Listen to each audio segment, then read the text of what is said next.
The following report contains some disturbing images.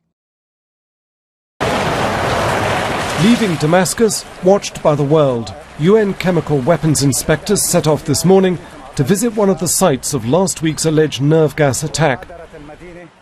Driving through the buffer zone between government and rebel lines, they were shot at by an unknown sniper.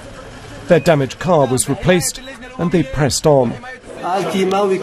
Reaching this Damascus suburb, they took testimony from survivors of an attack believed to have gassed hundreds to death. They also examined what appear to be munitions. It's been 5 days since the attack, and the international community is pressing to know conclusively who carried it out. They visited 2 hospitals, they interviewed witnesses and survivors and doctors, and they also collected some samples. They are now returning to Damascus. Western experts are convinced these Syrians were hit with a nerve gas, most likely sarin. Russia and the Syrian government say the rebels did it. But tonight the US placed the blame squarely on the Syrian regime of Bashar al-Assad. Everything these images are already screaming at us is real. We know that the Syrian regime maintains custody of these chemical weapons.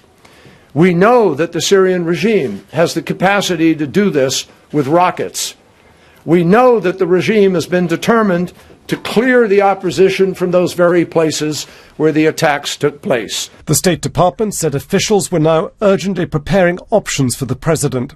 Make no mistake, President Obama believes there must be accountability for those who would use the world's most heinous weapons against the world's most vulnerable people. It's a serious enough crisis for David Cameron to cut short his holiday and return to London.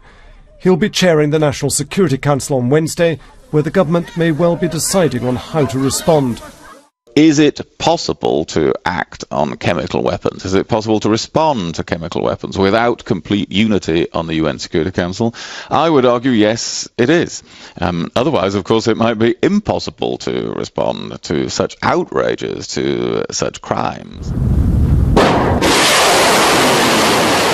This is the most likely weapon to be deployed if Western nations decide on a military response to punish the Assad regime.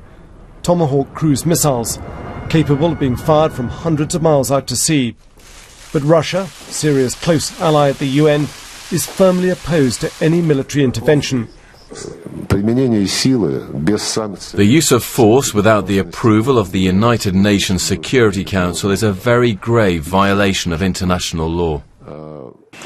Meanwhile, Syria's civil war continues. Any limited Western action there is not intended to alter the balance of power, but Russia, Syria and Iran warn it will fail and may have consequences. Frank Gardner, BBC News.